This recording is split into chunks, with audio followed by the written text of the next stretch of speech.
Aujourd'hui, on va voir la propriété du roi. En fait, c'est juste cette formule-là qui est très très pratique quand vous avez des fonctions trigonométriques et des bornes trigonométriques. Enfin, vous allez voir. Donc, on va les démontrer. Donc, pour les démontrer, il faut un changement de variable. Donc, si vous n'avez pas vu les changements de variable, vous ne pourrez pas comprendre la démonstration. Mais vous n'avez pas besoin de changement de variable pour l'utiliser.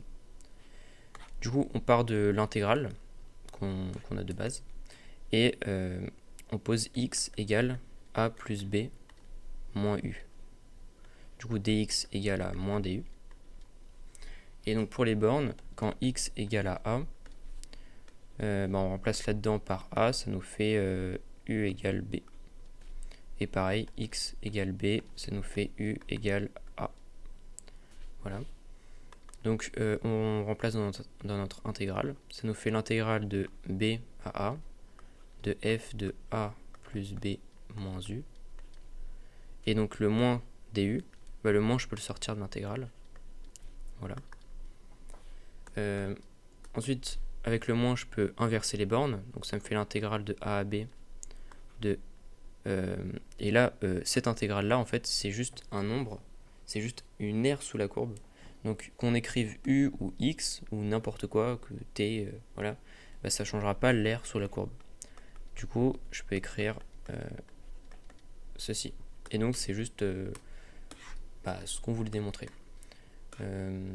Du coup, elle n'est pas très compliquée comme démonstration. C'est juste, il faut connaître le changement de variable. Et c'est tout. Et donc on va tester la formule sur une première intégrale. Donc l'intégrale de 0 à pi sur 2 de sin de x sur sin de x plus cos de x. Donc là, on a clairement des bornes trigonométriques. Et aussi une fonction trigonométrique, évidemment. Donc c'est propice à une propriété du roi. Donc d'après la propriété du roi, c'est égal à l'intégrale de 0 à pi sur 2 de sin de pi sur 2 moins x sur sin de pi sur 2 moins x plus cos de pi sur 2 moins x dx. Voilà. Donc ensuite, sin de pi sur 2 moins x, donc on fait avec les formules d'addition. Donc sin de pi sur 2 moins x, ça nous fait du sin de pi sur 2 cos de x moins cos de pi sur 2 sin de x. Donc sin de pi sur 2, ça fait 1, et cos de pi sur 2, ça fait 0. Du coup, ça nous fait juste cos de x. Et donc pour cos de pi sur 2 moins x, ça nous donne du coup du cos de pi sur 2 cos de x plus sin de pi sur 2 sin de x. Et là, du coup, ça nous donne du sin de x. Voilà, du coup, on remplace dans notre intégrale. Donc i égale l'intégrale de 0 à pi sur 2 de cos de x sur sin de x plus cos de x. Voilà. Et du coup, on voit que notre intégrale de base, elle ressemble pas mal à l'intégrale qu'on a encore. Et un truc qui est assez courant dans la propriété du roi, c'est juste de considérer 2 fois l'intégrale qu'on voulait calculer. Donc on prend la première intégrale qu'on avait de base et on l'additionne avec celle qu'on a maintenant. Donc direct par propriété de la linéarité de l'intégrale, ça nous fait donc sin de x sur sin de x plus cos de x plus cos de x sur sin de x plus cos de x. Donc là c'est au même dénominateur. Donc ça nous donne juste l'intégrale de 0 à pi sur 2 de sin de x plus cos de x sur sin de x plus cos de x. Donc ça fait 1 en fait. Intégrale de 1. Et du coup c'est pour ça que ça s'appelle un peu la propriété du roi, parce que intégrer 1 c'est vraiment pas mal. On avait un truc un peu dégueulasse au début. Donc ça vaut pi sur 2. Mais attention, c'est 2 i qui vaut pi sur 2.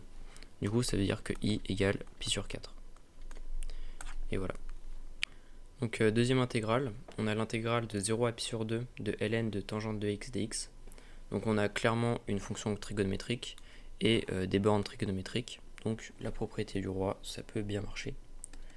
Donc ça nous fait l'intégrale de 0 à pi sur 2 de ln de tangente de x de pi sur 2 moins x dx.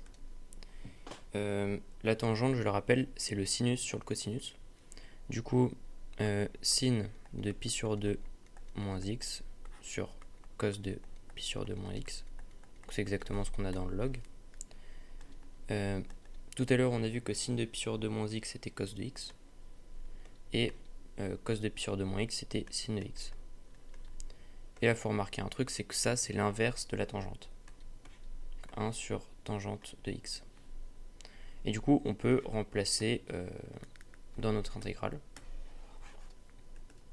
Donc ça nous fait I égale à l'intégrale de 0 à pi sur 2 de ln de 1 sur tangente de x dx.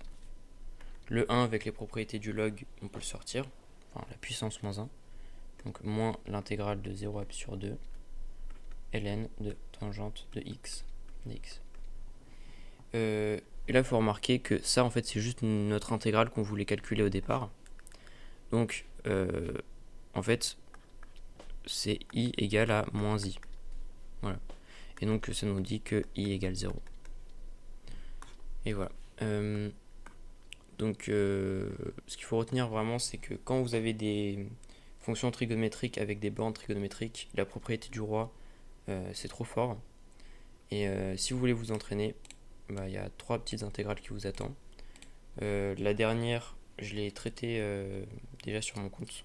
Donc, si vous n'y arrivez pas, vous pouvez aller voir.